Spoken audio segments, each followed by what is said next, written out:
어머나 무슨 이거 날벼락 같은 제목일까요? 세상의 하재근 평론가님. 지난 21일 토요일에 오전 10시 20분쯤에 경기도 남양주에서 두 눈을 의심케 할 만한 사고가 벌어진 겁니다. 당시에 어떤 SUV 차량이 상가 건물로 돌진한 그런 사고가 벌어진 건데 당시 상황 영상으로 준비되어 있습니다. 한번 보시겠습니다. 네네.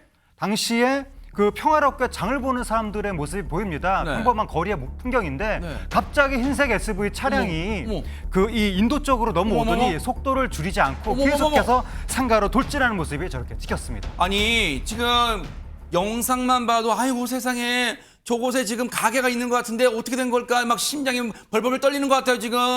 요즘 들어서 이런 사건들이 아주 빈번하게 좀 일어나고 있지 않습니까? 뭐 상가나 인도로 돌진하는 이런 차량 사고가 많은데요. 지금 이 해당 영상을 보시게 되면은 교차로에서 원래는 좌회전을 했어야 되는 이 흰색 차량이 오른쪽에 있는 1층 상가 건물로 돌진을 하고 말았습니다. 세상에. 그런데 마침 이제 그 자리에는 은행이 있었던 거예요. 근데 요즘에 은행에 가보시면은 그 입구 쪽에 보면 뭐 현금 입출기 이런 부스 같은 게 먼저 그렇죠, 있잖아요. 맞아요. 네. 그래서 거기를 돌진해서 들어가다 보니까 그 현금 입출기를 부수게 됐던 것이고 또 마침 안타깝게도 그 현금 입출기를 이용하고 있던 고객이 있었습니다. 어머나. 그러니까 이분까지 다치게 된 거죠. 그래서 허리를 다쳐서 병원에 이송이 되게 어머나 됩니다. 세상에 영상 본 저희도 아이고 손이 막 벌벌 떨릴 정도인데 당시 현장에서 직접 보신 분들의 심정은 어떠실까요? 얘기 들어보시고 이어가 보도록 하겠습니다.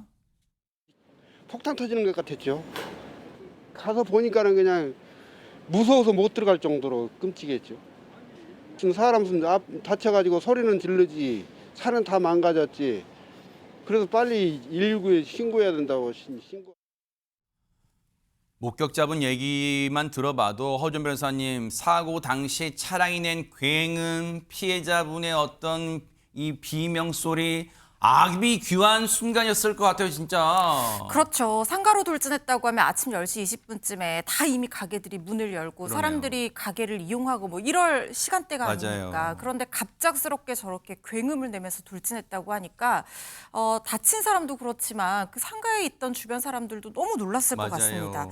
그런데 도대체 왜 이런 사고가 난 건지 그게 좀 의심스럽잖아요. 그러니까 어둑어둑한 시간도 아니잖아요. 그렇죠. 그래서 이거는 뭔가 운전자에게 문제가 있는 것이 아니냐.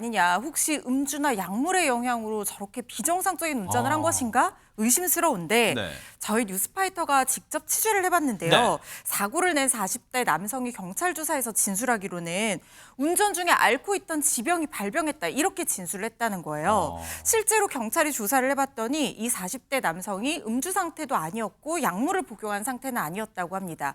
그렇다고 하면 이 남성의 진술이 사실이라면 운전하다가 지병 때문에 뭐 의식을 잃었을 가능성이나 이런 것들 열어놓고 수사할 거라는 생각이 들거든요. 네. 그런데 문제가 있었습니다. 뭔데요? 이 남성이 면허가 없었어요. 에? 그러니까 면허가 취소된 무면허 상태로 이 차량을 운전하다가 사고를 낸 것으로 밝혀진 겁니다. 아니 황당하잖아요. 100번 양보해서 운전 당시에 지병이 발생했다. 지병의 영향 탓에 운전을 저렇게 했다라고 뭐 더 정밀한 경찰의 추가 조사하면 나오겠죠. 그리고 신체적으로 약물과 음주가 잔존량이 있는지는 더 국가수에 혹시 필요하면 더 보강 조사하겠죠. 근데 이건 정말 허준 변호사 말씀처럼 최진봉 교수님 네. 설명이 안 돼요. 면허가 없으면 어떻게 차량 운전자를 잡아요? 왜 잡아요? 그러니까 어떻게 잡았냐면요. 이것도 뉴스파이터가 직접 확인한 내용인데요. 경찰에 따르면 이 사람은 개인차가 아니라 본인이 운영하고 있는 회사의 차, 본인이 대표로 있는 회사의 차량이에요. 그러니까 네. 법인 차량이죠. 한마디로 네. 얘기하면. 그 차량을 본인이 운전하다가 사고를 낸 거고요. 네. 그러니까 원래는 물론 본인이 직접 운전할 수도 있지만 이게 이제 어떤 사람이 어떻게 운전하게 돼 있는지는 조사를 좀 해봐야 될 것 같고요. 어쨌든 본인 차가 아니라 회사 차를 운전하다가 사고를 냈다고 하고요. 교통사고 처리 특례법상 치상 혐의로 40대 남성 입건이 됐고요. 현재 경찰은 주변의 CCTV 그리고 목격자 진술 등을 토대로 해서 정확한 사고 경위를 조사하고 있다고 전해지고 있습니다. 아니 근데 박성배 변호사님 물론 경찰도 지금 이 사고를 낸 40대 남성이 하던 말을 저희 제작진에게 했던 진술을 그대로 이제 옮기는 과정 정도에 불과하니까 이 말을 옮겼습니다만 여러분도 그러실 거예요. 동문서답이네? 아니 무면허 상태에서 어떻게 차량 회사 차든 자기 차든 어떻게 무면허 상태에서 운전대를 잡았냐고 물어봤는데 지금 회사 차입니다. 그게 무슨 상관이에요? 지금 무면허 상태에서 어떻게 운전대를 잡아요? 그리고 왜 면허가 없던 상태에서 그게 궁금하잖아요. 전반적인 조사는 충실하게 이루어질 것으로 전망되는데 이 사건은 단순히 무면허 운전 처벌만으로 그치는 사건이 아닙니다. 무면허 운전자는 자동차 종합보험에 가입할 수 없고 자동차 종합보험에 가입되지 못한 이상 은행 부스가 부서진 것은 도로교통법 위반 재물손괴로 처벌되고 피해자의 허리 통증과 관련해서는 교통사고 처리 특례법 위반으로 처벌됩니다. 벌금형에 그칠 사안도 아닙니다. 사고로 사람이 다치고 재물이 손괴된 이상 집행유예 이상이 선고될 가능성이 상당히 높고 피해를 온전하게 회복하지 못한다면 실형 가능성도 배제하지 못합니다.